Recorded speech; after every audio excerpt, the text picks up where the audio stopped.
Bien, señores, continuamos sobre los hechos y tenemos un invitado muy especial, don Guillermo Carán, economista, ex gobernador del Banco Central, y también saludar a Junior Espinosa. Marino Ramírez. ¿Cómo anda la vida?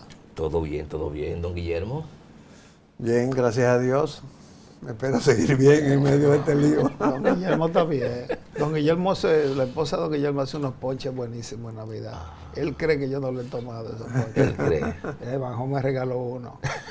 Me dijo, mire, se lo compré yo a don Guillermo. No, o sea, no don Guillermo. No, sino, a don sí, Guillermo, al ingeniero Guillermo. Al ingeniero. Bien, y hablando de ingeniero de ponche y eso, ese tipo de cosas que tiene que ver con la economía porque hay que pagarlo. Usted sabe que Luis Abinader encontró el país, y lo decía hace un ratito, puede ser cualquier presidente, o hubiese seguido Danilo o cualquier otro. La pandemia iba a afectar de alguna manera a la economía, como la ha afectado aquí en cualquier parte del mundo.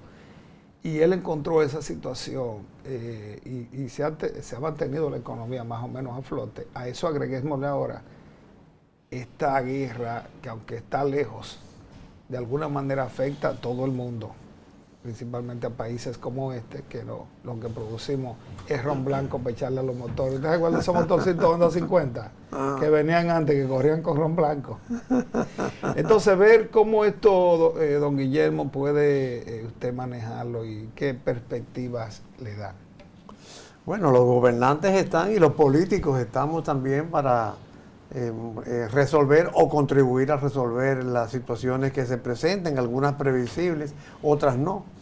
Esta yo no sé cómo catalogarlo porque en cierta forma era un poco previsible, pero indudablemente es una situación que hace más necesario que nunca algunas previsiones que hemos venido postulando con relación al manejo económico.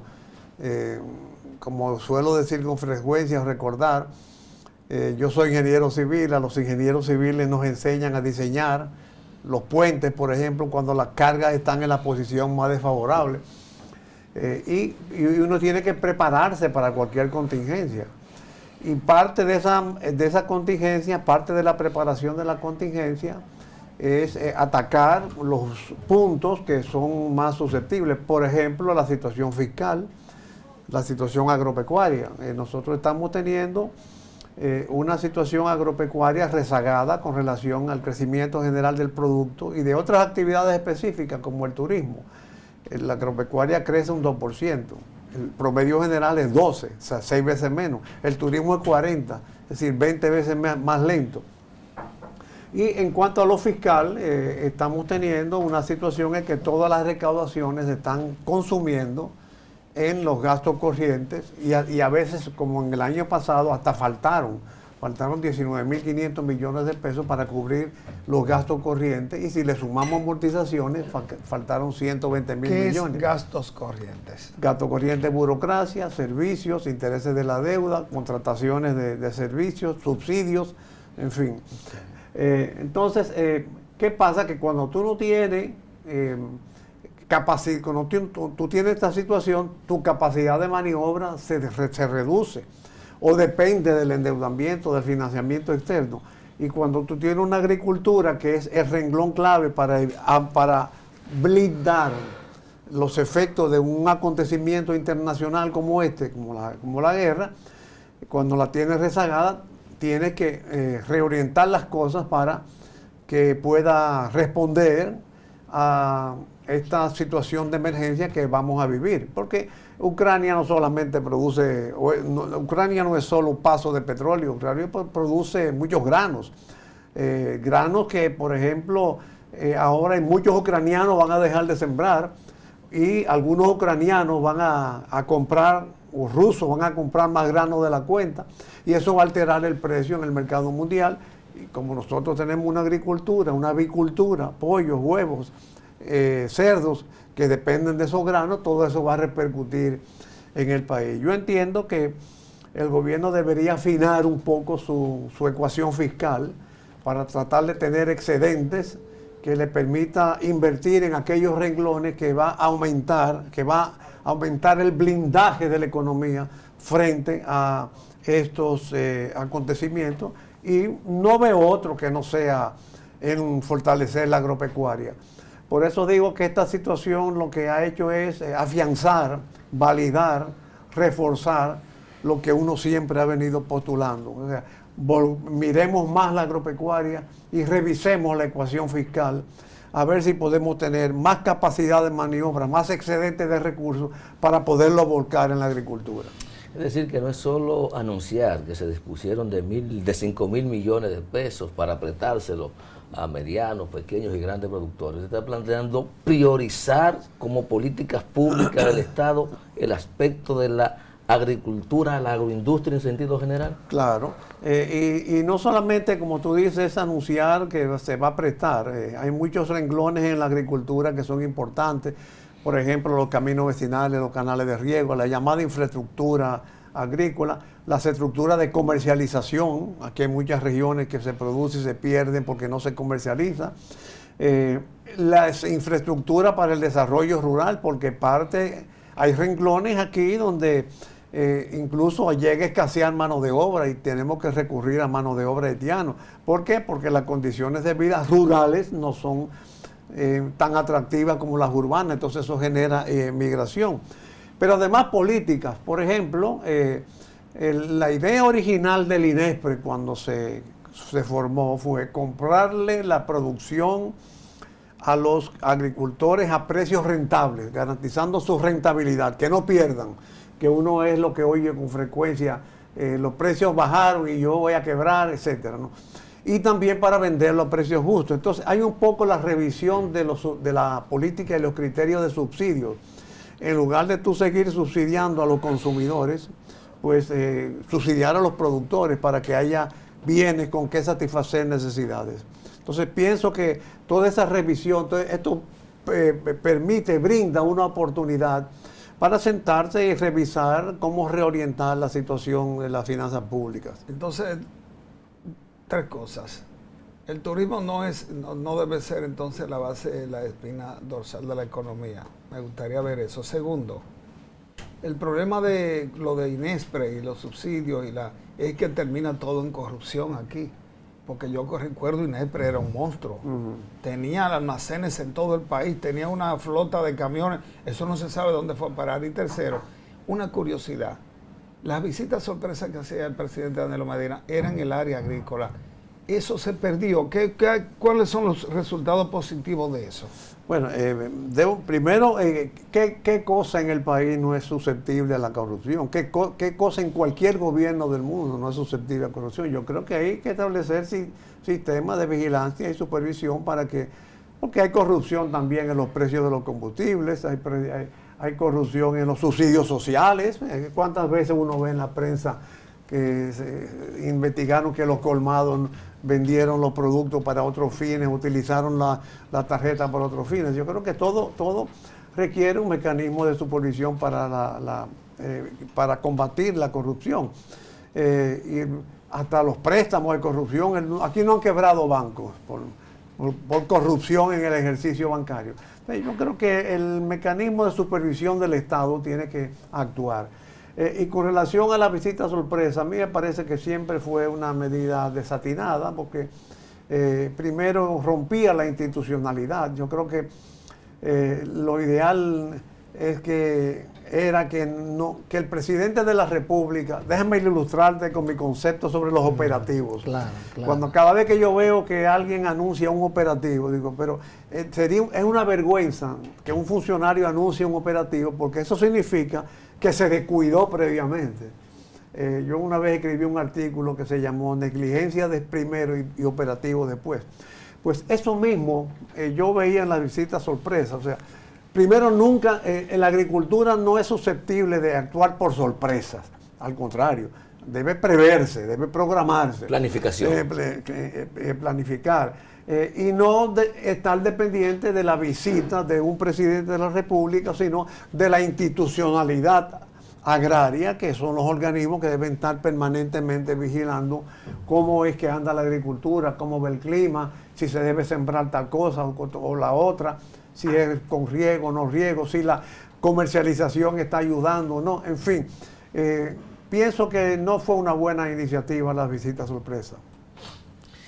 Don Guillermo, mientras relanzamos el aparato productivo nacional enfocado en lo primario, la tierra, la agricultura, ¿qué podemos hacer como país para enfrentar, mitigar el tema de las salsas en los artículos de primera necesidad? Bueno, hay algo que se podría hacer, sobre todo que el gobierno está teniendo buenas recaudaciones.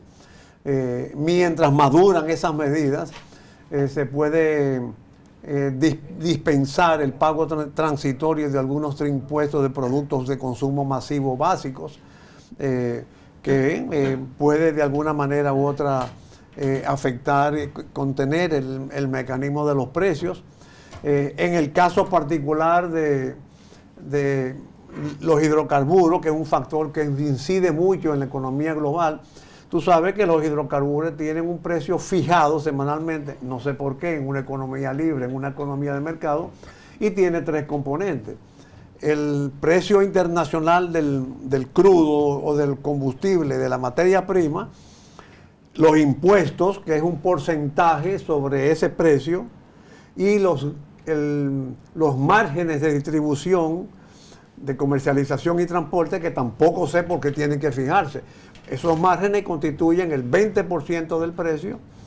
Los impuestos, hay un 18% sobre el impuesto básico. Por ejemplo, para ilustrar, no es lo mismo que tú apliques 18% a 50, que sería 9, que aplicar 18% a 100, que serían 18. Entonces, yo creo que lo primero que habría que hacer es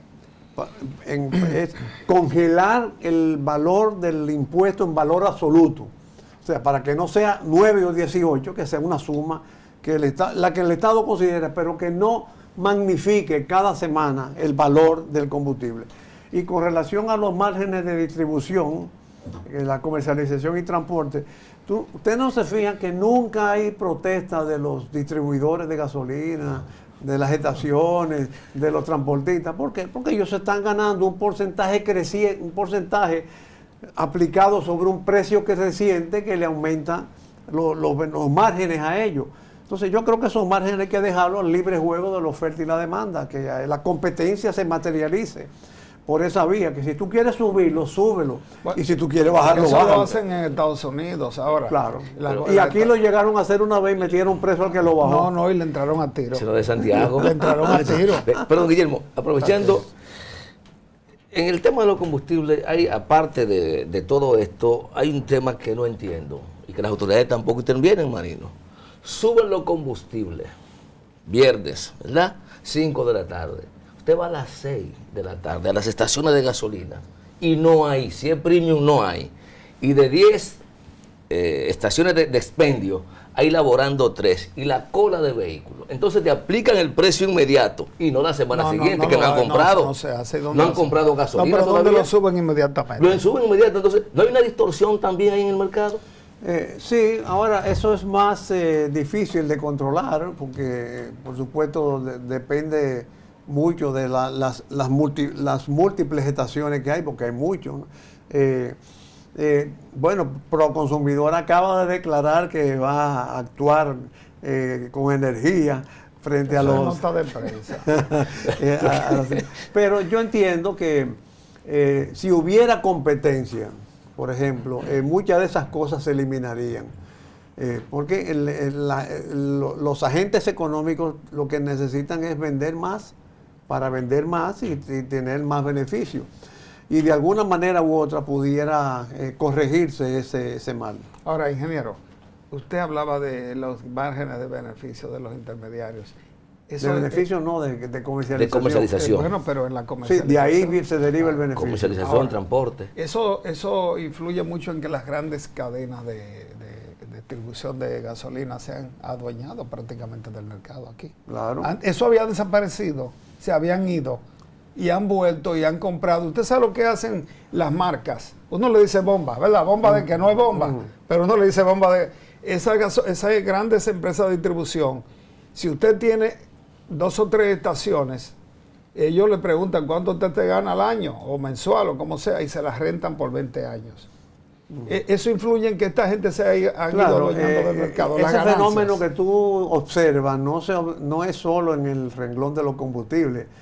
Aquí hay un proceso de monopolización, oligopolización, incluso en términos sociales, pudiéramos decir, de la adquisición de dominio de grandes empresas, que no es propio de este gobierno, yo creo que viene de los gobiernos del PLD.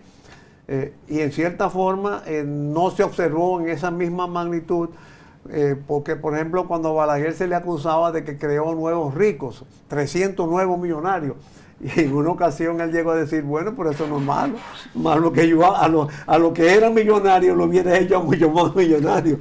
Tiene lógica eso, porque no es para ser pobres que se o sea, gobierna. es la democratización de la riqueza, de la riqueza.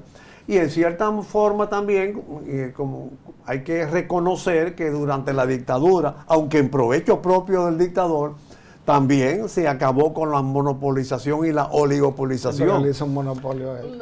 Para el monopolio era él. Sin competencia. Entonces pasó todo a mano del Estado, que lamentablemente no ha sido tan administrado como como era necesario.